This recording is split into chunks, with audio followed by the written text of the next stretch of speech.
नाशिक शहरामध्ये डेंग्यूनं थैमान घातलेला असतानाही आरोग्य सेवेचे 3-13 वाजलेत। शहरात घंटागाडी फिरत नाही, औषध फवारणी होत नाही, घंटागाड्या नियमित येत नाहीत आणि औषधांच्या फवारण्या होत आहेत त्या फक्त अधिकाऱ्यांच्या बैठका निघतात, कागदोपत्री आदेश निघतात, फवारण्या मात्र कुठेही जमिनीवर होताना दिसत नाहीत। स्वच्छ नाशिक सुंदर नाशिक असं नाशिक महानगरपालिकेचं ब्रीदवाक्य।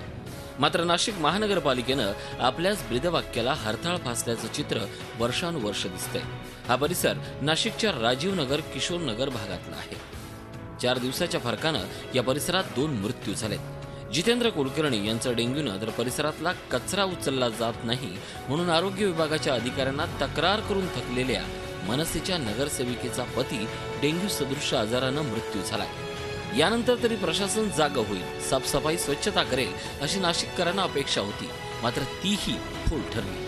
इथे झाडे जास्त आहे आपल्या इथे इंदिरानगर मध्ये, त्याच्यामुळे डासांचा पण प्रादुर्भाव जास्त आहे, त्याच्यामुळे मग ते फवारा करायला खरं तर यायलाच पाहिजे। उघडे नाले आहे, जनतेचे जीवन धोक्यात आलेले। आता एरियामध्ये आमच्या प्रभागामध्ये एक माजी नगरसेविका रंजना जाधव यांचे पती नुकतेच वारले, तरी सुद्धा प्रशासनाला अद्याप जाग आलेली नाहीये। डेंग्यूचा विळखा वाढत असल्यानं सर्व स्तरातून ओरड सुरू झाली। नाशिक शहराला कर्तव्यदक्ष अधिकारी मिळाल्यानं ते आपल्या प्रशासनाला शिस्त लावतील अशी अपेक्षा व्यक्त होत होती।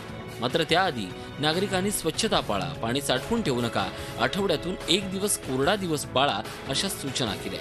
मिळकत धारक आहेत, ज्यांची इमारत आहे किंवा जागा आहे आणि तिथे ती अनहायजेनिक किंवा आरोग्याला धोकादायक अशा परिस्थितीमध्ये मेंटेन केली आहे।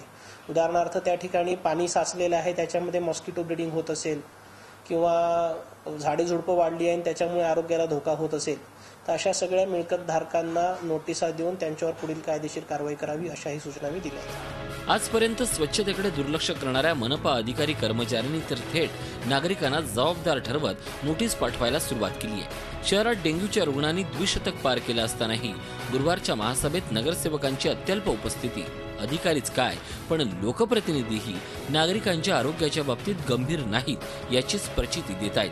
त्यामुळे आता स्वतःचं आणि शहराचं आरोग्य निरोगी राखण्यासाठी नागरिकांनाच प्रयत्न करण्याशिवाय पर्याय नाही।